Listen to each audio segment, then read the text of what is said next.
Malgré l'accent mis sur le commerce, la réunion s'est déroulée dans un contexte de réduction significative de l'aide américaine, que les critiques craignaient de pouvoir entraîner des millions de décès.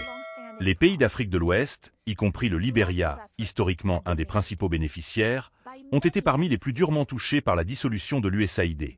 La migration et le trafic de drogue en provenance du Sénégal, de la Mauritanie et de la Guinée-Bissau étaient également des préoccupations pour l'administration Trump. Les experts ont caractérisé la relation comme de plus en plus transactionnelle, les pays africains étant censés tirer parti de ressources telles que les minéraux critiques ou les infrastructures pour attirer les entités commerciales américaines.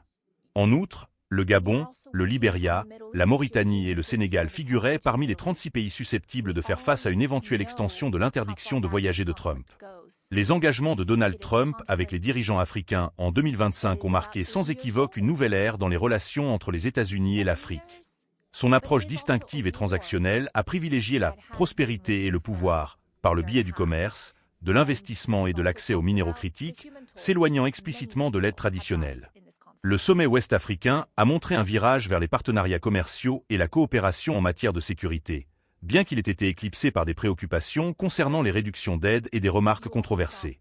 La rencontre avec le président Ramaphosa, bien que publiquement contentieuse et marquée par les tactiques de confrontation de Trump, a également vu des progrès en coulisses sur le commerce, démontrant le pragmatisme stratégique des dirigeants africains. Les implications à long terme de ce modèle de commerce, pas l'aide, associé à des politiques d'immigration restrictives et à une dévalorisation des droits de l'homme, reste à voir.